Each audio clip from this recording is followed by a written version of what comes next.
እዚህ በአሁኑ ሰዓት ውሳኔዎች እየወሰን አይደለም። እስካሁን ድረስ አንድም ውሳኔ በአንድም አጀንዳ ላይ አልተሰጠም። አሁን ደግሞ መተው ምን ይላሉ? በዚህ ሂደት አይወሰንም። ለምን አንወስንም ብለው እንደመጡ ታውቃላችሁ? አሳዛኝ ዜና ፋኖ ናችሁ በሚል 3 ወጣቶች መገደላቸውን መሰረት ሚዲያ ዘገባ። የፊንፊኔ ጉዳይ የሚመለከተው ኦሮሞን ብቻ ነው። አይ ካንት ካም ፎር ዲስከሽን ዊዝ ሀበሻ።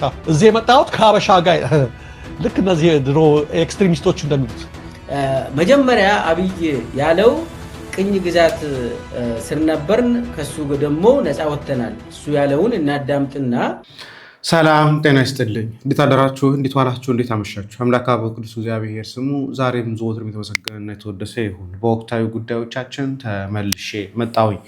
የሀገራዊ ጉዳዮች አሉ። ደግሞም ትናንትና የሰማነው መሰረት ሚዲያ ያወጣው በጣም አስደንጋጭ መረጃ አለ።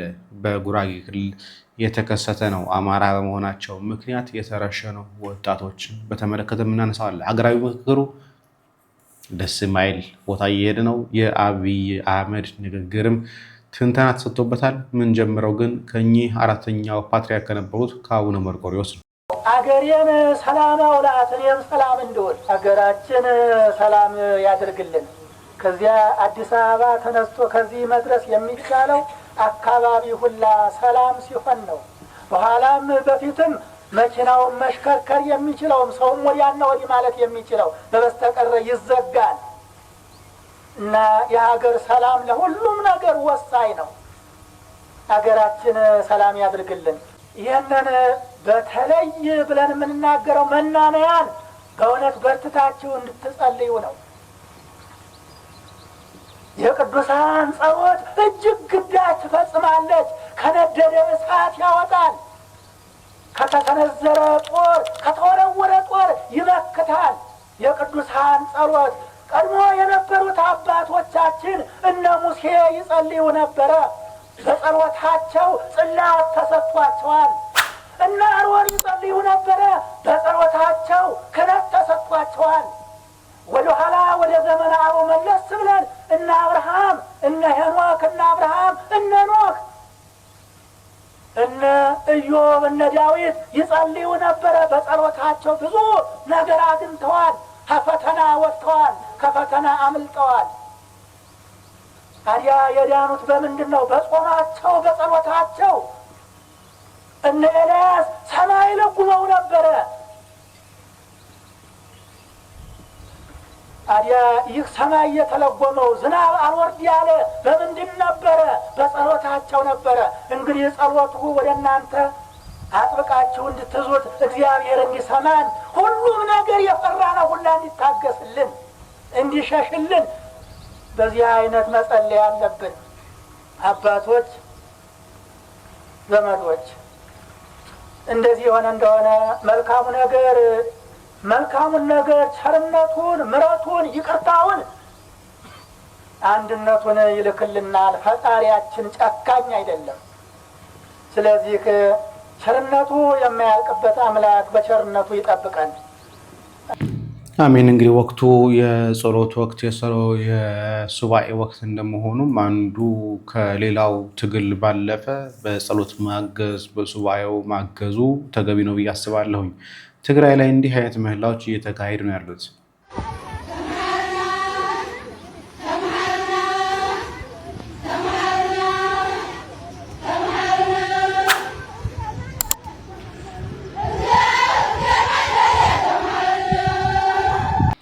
እንዲህ አይነት ምህላም እየተካሄደ መንገድ ላይ ቢያገኟቸውን የሚረሽኗቸው ይመስለኛል። አላውቅም። ሰላም እንዲሆን ሀገር ሰላም እንድትሆን ሰላሙን እንዲመጣ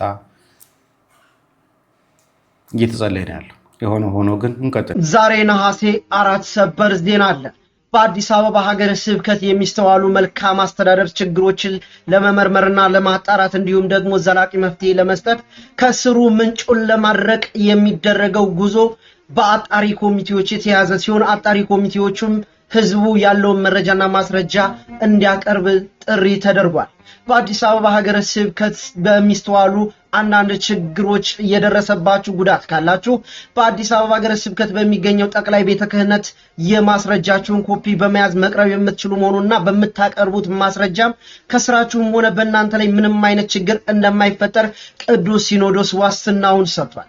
ስለዚህም በዚህ ተጎጂ የሆናችሁ ቀርባችሁ ጠቅላይ ቤተ ክህነት ያላችሁን ማስረጃ ማቅረብ የምትችሉ መሆኑን ተገልጿል። ሐሳብ አስተያየታችሁን ስጡበት።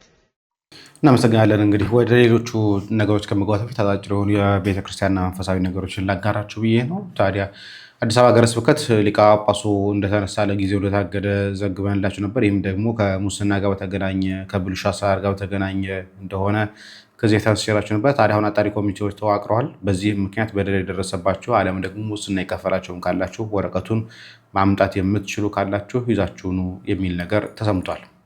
ወደ ወቅታዊ እንሂድ።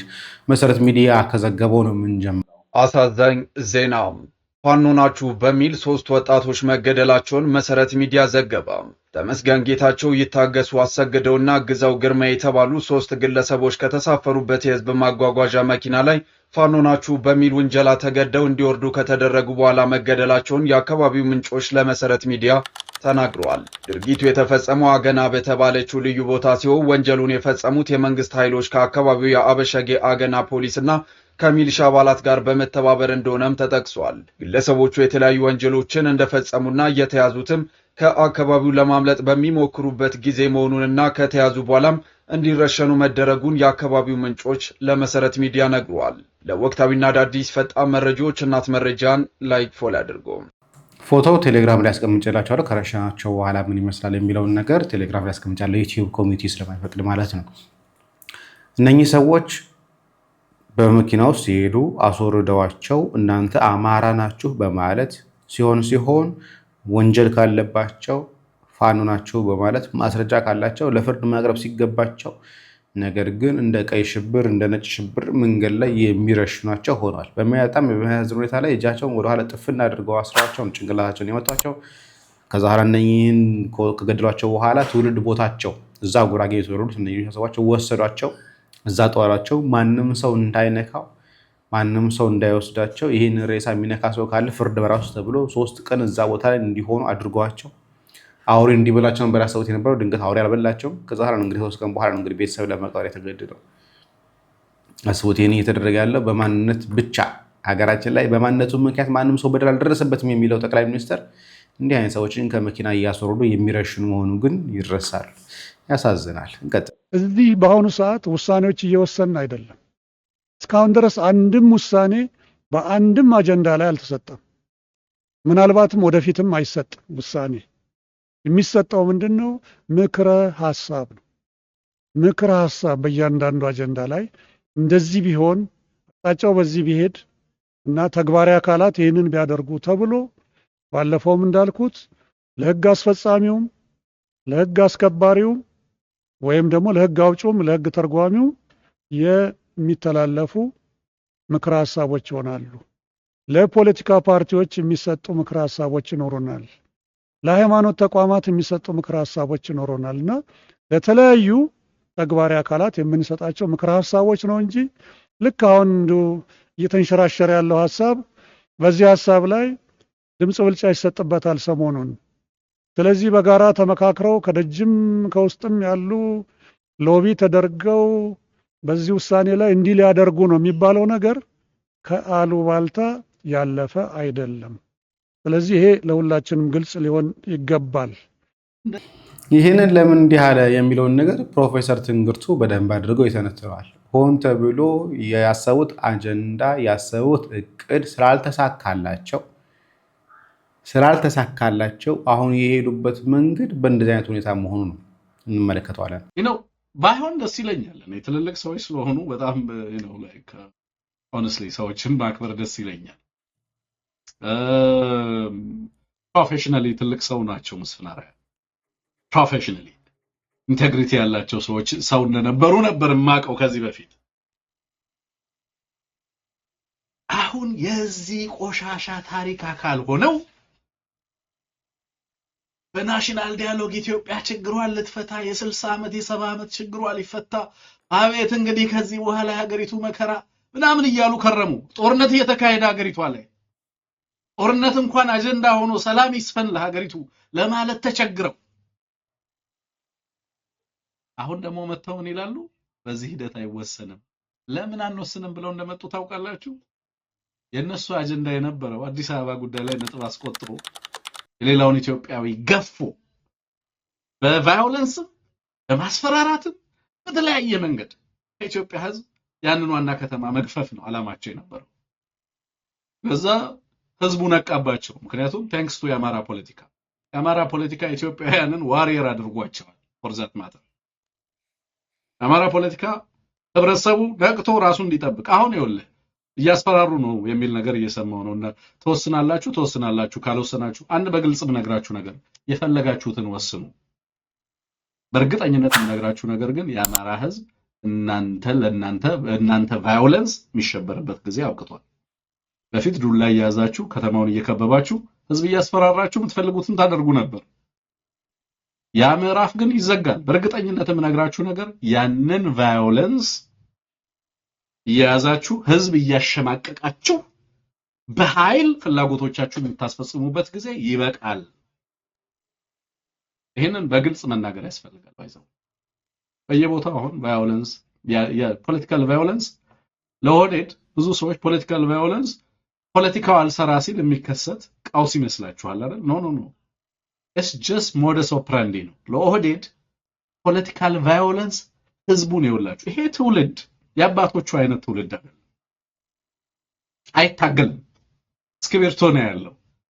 ለሐሳብ ምናምን በሊበራል ተውት ነው ያደገው እና ለመብቱም ለነጻነቱም የሚከፍለው ዋጋ የለም ብለው ያስባሉ። ትንሽ ጫና ሲበዛበት ሀገር ጥሎ ነው የሚሰደደው። ተቶላቸው ሁሉን ነገር ተቶላቸው አረ ምን ነካኝ እኔ በሰላም አልኖርም እንዴ ቤቴን ከሚፈርስ ቤቱም ሲፈርስ ምንም አይልም ሲፈናቀል ምንም አይልም ሁሉን ነገር እየሰጣቸው ሁሉንም የሀገሪቱን አካባቢ ሲነጥቁት ከርመዋል። ሀብቱን ሲወስዱበት መሬቱን ሲወስዱበት ክብሩን ሲወስዱበት ሁሉን ነገር ወስደውበታል እኮ መጡና ዋና ከተማውን ሊነጥቁት ነው። አሁን ምንም የለውም የኢትዮጵያ ህዝብ ሁሉን ነገር ወስደውበታል። የቀረው ዋና ከተማ ውስጥ እሱም አይመራውም እኮ አያስተዳድረውም። አዲስ አበባ ላይ የትኛው ነው ሌላ ነኖሮሞ የሆነ ኢትዮጵያ የፖለቲካ ሹመኛ ሆኖ አዲስ አበባ ላይ በከንቲባነት አስተዳድሮ የሚያውቅ? ዋና ስጋታቸው አሁን አዲስ አበባ ላይ እንዳሰቡት ስላልሆነላቸው ስለዚህ የምንወስነው ውሳኔ የለም አሉ። እሱ ብቻ አይደለም፣ በጣም የሚያናደውና ደግሞ የሚያስከፋው የአዲስ አበባ ዩኒቨርሲቲ ፕሬዝዳንት ተናገር የተባለው በጣም በአሁኑ ሰዓት ላይ በዩኒቨርሲቲ ደረጃ እንደዚህ አይነት እንደናቁርት አለ እንደ የሚያስብል ደረጃ ነው። በነገር ዶክተር ሳሙኤል ክፍሌ ይባላል። በጣም የሚያሳዝነው ተመልካቾቻችን ከታች የሚታየው የአዲስ አበባ ዩኒቨርሲቲ ነው። ፎቶ ላይ የአዲስ አበባ ዩኒቨርሲቲ ፕሬዝዳንት ነው። የአዲስ አበባ ዩኒቨርሲቲ ፕሬዝዳንት እኔ ፕሮፌሰር ብርሃኑ ነጋ እንዴት ሹመቱ መቼም እርግጥ በአብይም ቀጥታ ሊሆን ይችላል። ይሄን ሰውዬ ፕሬዝዳንት እንደሆነም አስነገባኝ ነው። እንደምትመለከቱት ምክክር ኮሚሽን ውስጥ ገብቶ ከሚረብሸው መካከል አንዱ ነው። እንደምትመለከቱት ያለው ነገር ነው ቃል በቃል ከላይ ያለው the issue of ፊንፊኔ ሲቲ concerns only ኦሮሞ። የፊንፊኔ ጉዳይ የሚመለከተው ኦሮሞን ብቻ ነው። I can't come for discussion with ሀበሻ። እዚህ የመጣሁት ከሀበሻ ጋር ልክ እነዚህ ድሮ ኤክስትሪሚስቶች እንደሚሉት ሀበሻ ጋር በዚህ ጉዳይ ላይ አፌን ጉንጨን ለማልፋት አይደለም የኛ ናት ይላሉና ምክክር ኮሚሽን ውስጥ የኦህዴድን ነገር ይዘው የገቡትና አብይ አስርጎ ያስገባቸው ዋናው መልእክተኛው ይሄ ሳሙኤል ክፍሌ የተባሉ ሰውዬ ናቸው። ምንድነው የሚሉት? በጣም የተናገሩትና እዛ የተቆጡባቸው ፊንፊኔ ለቄሮ እንደምታዩት ነው የደም ካሳ ሆና ለኦሮሞ ህዝብ መሰጠት አለባት። በጣም ግራ የሚያጋባ ንግግር። ቄሮን የአዲስ አበባ ህዝብ የገደለው ይመስል ማለት ነው። ቄሮን የገደሉት ትህነግና ያው ያኔ ህወሓትና ኦህዴድ ናቸው አብረው ተገድሏል ከተባለ መስዋዕትነቱ ያኔ ደግሞ ለዛ ነጻነት መስዋዕትነት የከፈለው ቄሮ ብቻ አይደለም። አንዱ የአማራ ወጣቶችም አሉ፣ የአፋር ወጣቶችም አሉ፣ የጉራጌ ሁሉም ሞት ከፍለዋል መስዋዕትነት። የደም ካሳችን ናት፣ ይሄንን ለድርድር አናቀርበውም የሚል ይሄን ነገር ተናግረዋል። በጣም የሚገርመው ግን ይላሉ ይገርማል ይድነቃቸው ይሄ ሰውዬ የአዲስ አበባ ዩኒቨርሲቲ ፕሬዝዳንት ሆኖ ሳለ ይላሉ ስለ አዲስ አበባ በተደረገ ውይይት ተሳስተው አፉ አዲስ አበባ የሚጣል አለው ተሳስተው። ግን ታይትሉ ምንድነው? አዲስ አበባ ዩኒቨርሲቲ ፕሬዝዳንት ፊንፊኔ ነው የሚለው። በፍጹም ስሙን ለመጥራት ሁሉ ይጸየፋል። በጣም የሚገርም ሰውዬ ነውና ይሄንን ነው አብይ እዛ ያስቀመጠው በዩኒቨርሲቲ ቦታ ላይ እንድታውቀው ብዬ ነው። አብይ የኢትዮጵያ መሪ ነኝ የሚለው ምላሱ ላይ ነች ያለ ነው። አዲስ አበባ ዩኒቨርሲቲ ያስቀመጠው አሁን ደግሞ እዚህ ውስጥ አስገብቶ ተረብሾ እንደውም ዛሬ መግለጫ እየሰጡ ነው። አሁን እናንተ ስናወራ እንትና መስፍን አርአያ እየረበሻችሁ እንትን እያደረጋችሁ እኛ እንኳን ነው ስለ እንዲያላችሁ እናንተ ባለስልጣናት ለምን ነው የምትጫኑት? ስለ ሀገር እያሰብን ስለ መንደር እያወራችሁ ያሉ እብድ ሆነዋልና እኛን ወስንም አሉ ደግሞ ዛሬ ፈርተው ምክረ ሐሳብ ነው የምናቀርበው እኮ ምናምን የሚል ነገር እስከ መናገር ደርሰዋል። አስቡት። ምሁር ነኝ የሚለው አዲስ አበባ ዩኒቨርሲቲን ይመራል ተብሎ ምሁራንን ይመራል ተብሎ ተማሪዎችን ይመራል ተብሎ የተቀመጠው አካል እንደዚህ አስተሳሰባለ ሰው ከአማሮች ጋር አወራ አይደለም የተቀመጥኩትኝ ስለ ሀገር ምክክር ኮሚሽን ተብሎ ሀገራዊ ምክክር ኮሚሽን ተብሎ ከነገሌ ጋር እናወራ ማላወራም የሚል አካል ነው የተሰበሰበው። ታዲያ ከነኚህ መልካም ነገርን መጠበቅ ከነኚህ ስብሰባ ጥሩ ነገሮች አውትፑቶች ይኖሩታል ብሎ ማሰብ በራሱ የመጨረሻ ድንጉርና ይመስለኛል። ሚልኬሳ ሚደጋ ዶክተር ስለ አብይ ኦቢኤን ላይ ያቀረቡን ነገር በጥቂት ተዘንትሯል። ይጠቀማል ግን በደንብ አጥንቷል። በጣም በደንብ የነገሩት ሰዎች አንድ በአንድ የኦሮሞ ጀግኖች እነማን ናቸው ምናምን ብሎ አጥንቶ መጥቷል።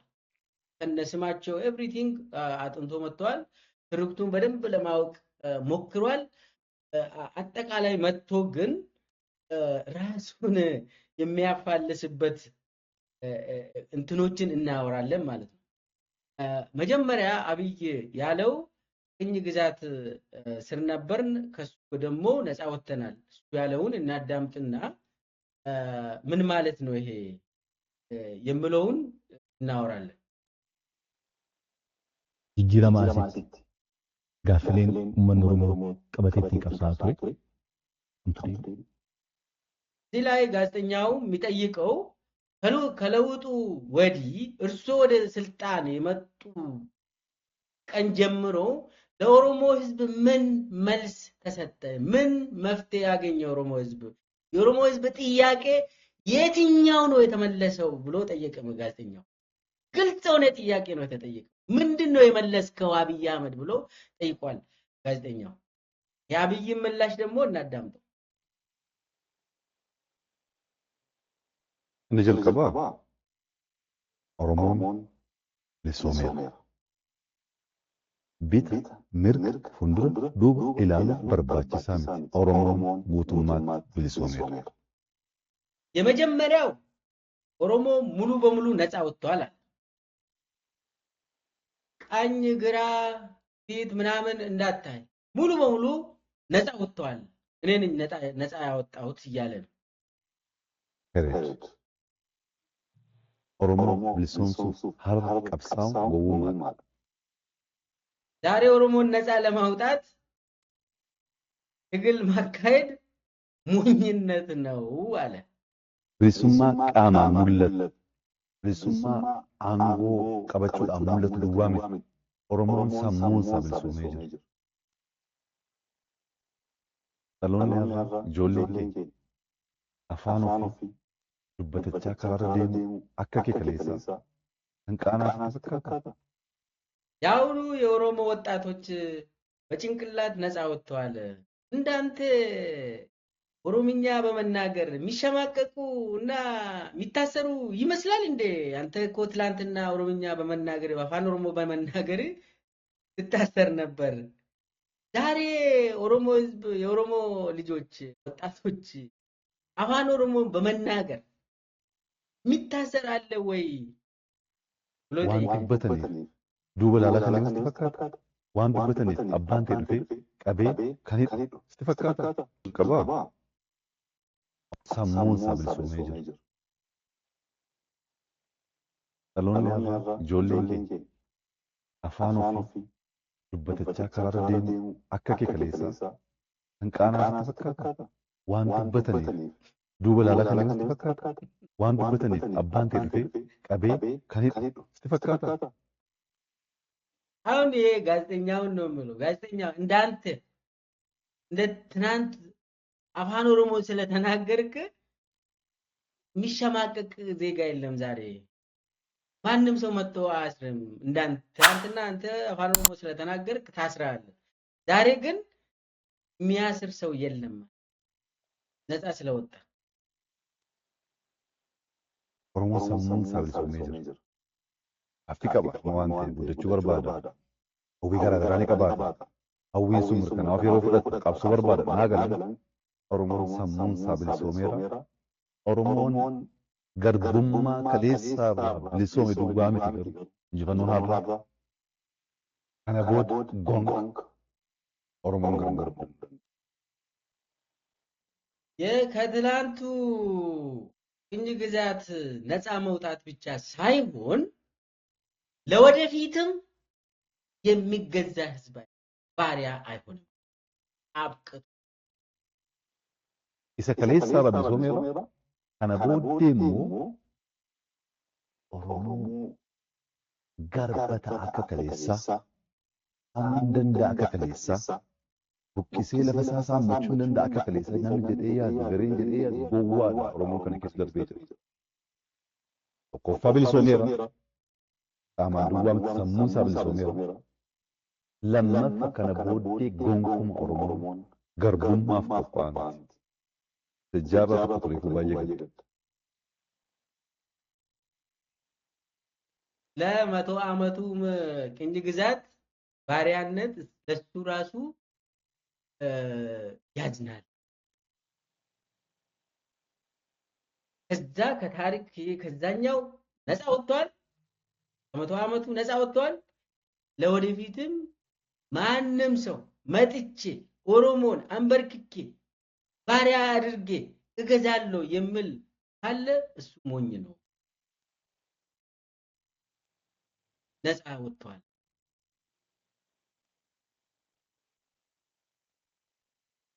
Jijjiirama asitti gaaffileen uummanni Oromoo ስለዚህ እዚህ ላይ ሙሉ ኢንተርቪውን ካዳመጣችሁ ኢትዮጵያ የምትባል አገር ብቻ ሳይሆን ምስራቅ አፍሪካን የሰራ ህዝብ ኦሮሞ ነው ብሎ ለ40 ደቂቃ አውርቷል።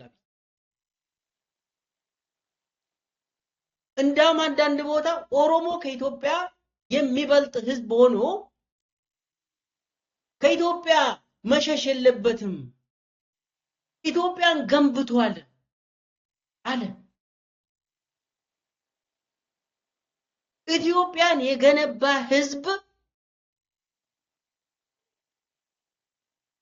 የኢትዮጵያ ባለቤት የሆነ ህዝብ ብሎ ደግሞ አልፎ ራሱ እስከ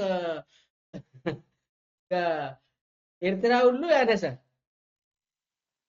እስከዛ ድረስ ምናምን ያነሳል። ይህንን ሁሉ የሰራ ህዝብ ከጎበና ዳጬ ብሎ ጀምሮ እስከ ባድሜ ድረስ አለ። ይህ ሁሉ ታሪክ አነሳ። ኢትዮጵያን ገንብተናል፣ እንደ ኦሮሞ ህዝብ የገነባ የለም።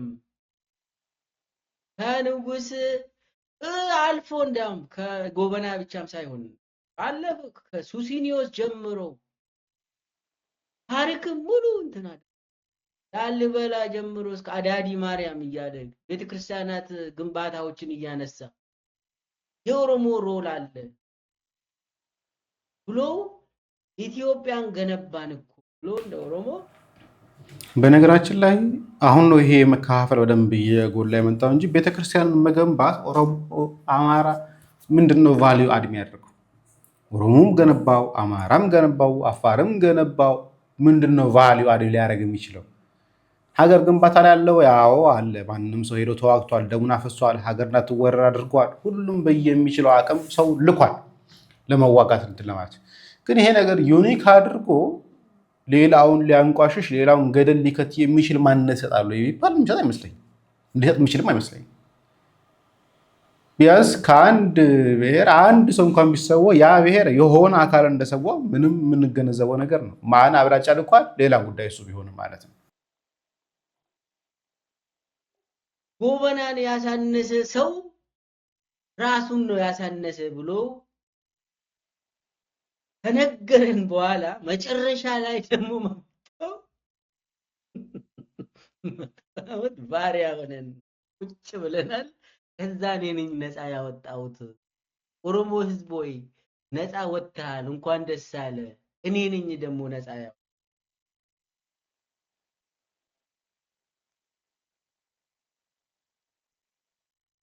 ከዛ ኦሮሞ ነፃ አወጣለሁ ብሎ ጫካ የገባ ሞኝ ነው አለ።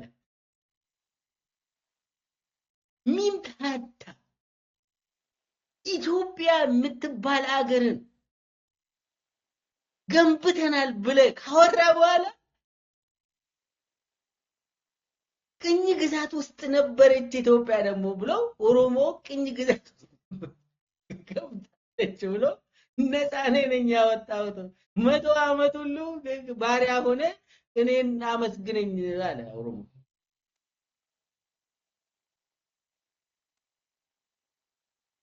ይሄ በጣም የሚያሳፍር ኢሎጂክ የሆነ እንትን የሌለው ለመጫወት ብቻ ለፖለቲካ ብሎ ታሪክን እኔም ላነሳ የነበረው ይሄን ነበር። ሰውየው ዝም ብሎ ሆን ብሎ የሚዘባርቀው ነገር አይደለም። በሚገጥመውም በማይገጥመውም ሀሳብ ውስጥ የሱን ዓላማ የሚፈልገውን ነገር ታርጌት መምታት ስለሚፈልግ ያንን ነገር ነው ሆን ብሎ ለቅሞ እየተናገረ ያለው እንጂ ከጥያቄው ጋር ይገናኝ አይገናኝ የሰውየው ጉዳይ አይደለም። የሚፈልገው ማስተላለፍ የሚፈልገው ዓላማ ማስተላለፉን ብቻ ነው የሚፈልገው። በነገራችን ላይ ያ ነው በደንብ ያልተረዳው። መቆጣጠር የሚፈልግ ሰውዬ ስልጣን ይዣለሁ ቤተ መንግስት የኔ ነች ብሎ ስላሰበ ሙሉ የኢትዮጵያ ታሪክን እቆጣጠራለሁ ብሎ ተነሳ። እኔ የነገርኳችሁን ብቻ ስሙ። ደግሞ ሎጂካል አይደለም ምትነግረን እኮ ወይ ወጥ የሆነ ነገር ንገረን። ኢትዮጵያን ገንብተን መጨረሻ ላይ ደግሞ ባንተ ነፃ ወጣን ማለት ነው። ወደ ባሪያነት ደግሞ አንመለስም አልከው። ማን ነው ባሪያ የሚያደርገው? ኦሮሞ መጣ። ማን ነው የሚያደርገው? ኦሮሞ ከየትም ዘመን የባሰ አሁን ነው ባሪያ የሆነው አብይ አህመድ። ይሄንን ስማ። የኦሮሞ ህዝብ የተዋረደበት ዘመን የአብይ አህመድ የሚባል ዘመን ነው። በመለስ ዜናዊም አይደለም። አንተ እንደምታስበው አይደለም። በአፄ ኃይለሥላሴ ዘመንም አይደለም። አንተ እንደምታስበው እንደዚህ በአፄ ኃይለሥላሴ ዘመን ኦሮሞ ህዝብ እንደዚህ አልተዋረደም። ታሪክን የምናውቅ ከሆነ የኦሮሞ ህዝብ በየቀኑ አደባባይ ላይ እየተረሸነ የሚውለው በአብይ አህመድ ዘመን ነው። እኔ አልሰማሁም፣ አላነበብኩም፣ አላየሁም እንደዚህ አይነት ውርደት ዘመን፣ የጨለማ ዘመን የኦሮሞ ታሪክ የኢትዮጵያውያን ሙሉ ታሪክ የጨለማ ዘመን ነው። የዘመን ኦሮሞ ብቻ አይደለም፣ ሙሉ ድፍን ኢትዮጵያ ባሪያ ነች። በአንተ ዘመን የውጭ ሀገር ባሪያ ነው ያረከው፣ ያንተን ባሪያ ነው ያረከው። ዛሬ አንተን ንግስናን ፈልገ ሙሉ ኢትዮጵያን ነፃነታቸውን ነፍገ የዩኤኢ ተላላኪ በመሆን ድፍን ኢትዮጵያ በየቀኑ በድሮን በሰራዊት ባሪያነት ማለት እኮ በተጨባጭ ዛሬ የኦሮሞ እናቶች ከባሪያም በታች ሆኖ ነው የሚኖሩት። አንተ አዲስ አበባ ላይ የራስን ቤተመንግስት ገንብተህ ኮሪደር ላይ ሳይክል ትነዳለህ፣ የህፃናት ጨዋታ ትጫወታለህ። የኦሮሞ እናቶች የኢትዮጵያ እናቶች ደም ያለቅሳሉ። ሁሉም ቦታ ኦሮሞ ብቻም ሳይሆን አማራ፣ ትግራይ፣ ቤንሻንጉል ጉሙዝ ሁሉም ቦታ ደም ነው የሚያለቅሱት። ከባሪያም በታቸው ነው። ዛሬ ነፃ አውጥቻለሁ አንተ አለ።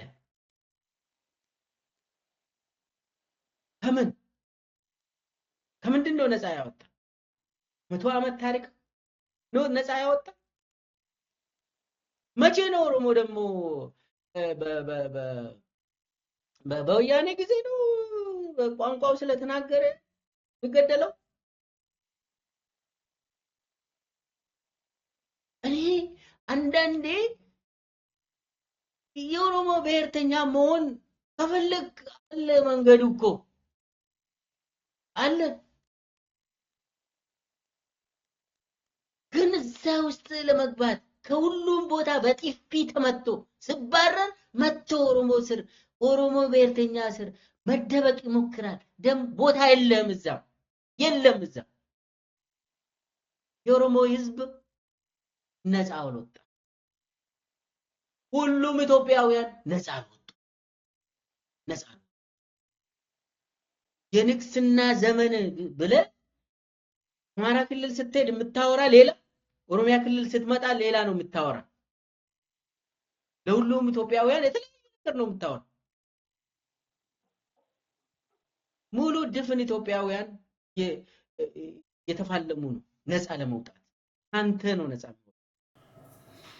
እናመሰግናለን ዶክተር ሚልኬሳ ቦነት። ያነሳቸው ሀሳቦች በጣም ወሳኝ ናቸው። በደንብ አይቷቸዋል። በደንብ ደግሞ በቅርበትም በኦሮምኛም በአማርኛ የሚያስተላልፈውን ነገር እየተከታተለ እየተረጎመ ወደ ሚዲያ እያወጣ ስለሆነ ከቻላችሁ የዶክተር ሚልኬሳን ተመልከቱት፣ ይጠቅማል ብላችሁ ካሰባችሁ ማለት ነው። ከዛ ውጭ ያለውን ግን ቀንጨብጨብ ያሉ ሀሳቦችን እኔ ይዤ ለመምጣት እሞክራለሁ። የዛሬው እዚህ ያላቁ አዲስ መረጃዎች ካሉ በኋላ መመለስ ይሆናል። ሰላም ጊዜ ከእናንተ ጋር ይሁን። ቸር ቆዩ።